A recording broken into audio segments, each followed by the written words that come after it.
I have been a videographer for a while now, and during my journey, I have met a lot of other great videographers in the process. And one day, I was just sitting around thinking about all the different advice that people gave me throughout the years of my career. And as I was thinking, there is three pieces of advice that I hear constantly from a lot of videographers, even new people that I meet.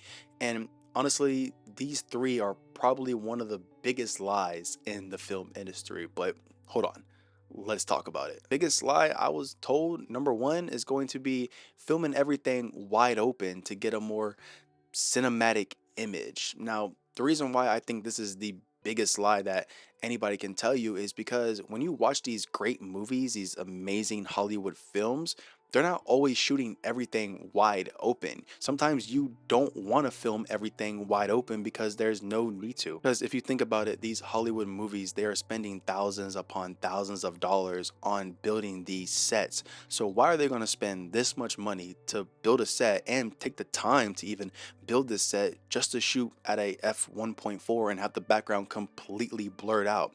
Doesn't make any sense. Having a background blurred out all the time can take away from the story of what you're trying to tell. These Hollywood shows, your favorite films, they're not always shooting wide open. Now, yes, shooting wide open does have its benefits, especially if you're in like a low light situation where you don't really have control of the lighting or you don't have any lights at all. But if you're going to do this professional, you should want to invest into some lights. Nine times out of 10, if you're on a feature film set, you have a gaffer there. So you needing to shoot wide open because you don't have enough lights doesn't make any sense. It's not going to happen. Now, I'm going to admit it. Sometimes we're all guilty of shooting everything wide open because we love that nice blurred out background. We love the nice bokeh that we get. But is it necessary to shoot everything wide open? It really isn't. So, shooting everything wide open is probably one of the biggest lies that I was told in my beginning stages of filmmaking. Biggest lie number two is going to be filming everything in slow motion. I don't know why, but a lot of people think if I slow a footage down, even a boring footage, it can make it more cinematic. It can make it look 20 times better. But filming everything in slow motion, I don't really think it makes everything look better.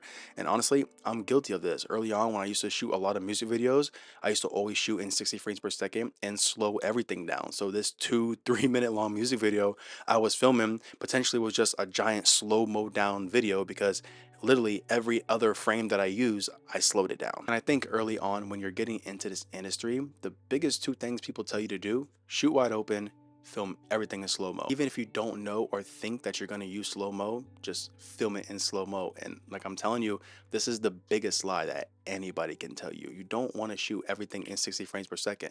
Not only that, you're going to lose out on the natural motion blur that you're going to get in your image. I honestly now hardly ever film in slow motion at all. If you want to get slow motion looking footage, there is plenty of other ways that you can get that without actually having to slow the image down. You can easily just get a Dana dolly and just push in very, very slow, get a slow cinematic footage like that. You can throw on an easy rig and get a nice stabilized handheld slow panning shot. You can get a motorized slider. There's just so many different ways that you can slow an image down without actually having to slow the image down in post-production. Number three, and my last biggest lie that I was told, is that you don't need to have a ton of gear. Now, let me clarify that before everyone goes crazy in the comment section. I'm an advocate for gear. I love gear. I do enjoy gear, and I think that you should buy what makes your life easier. My opinion, I feel like as a freelancer, as a filmmaker, everyone should have at least their own personalized kit. Again, people always say you don't need a ton of gear, but if you're just listening to those people who tell you, oh, I can light this entire scene with one key light,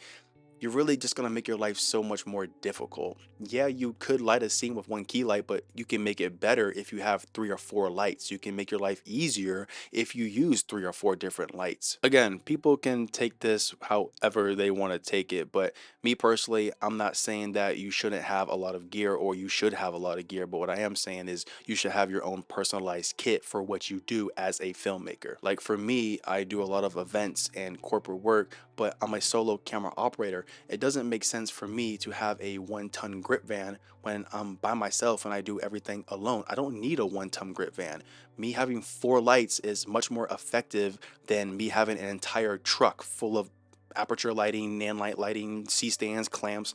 I don't need any of that. Well, that's it for today's video. I hope you enjoyed it. If you did, please leave a like, comment, and subscribe.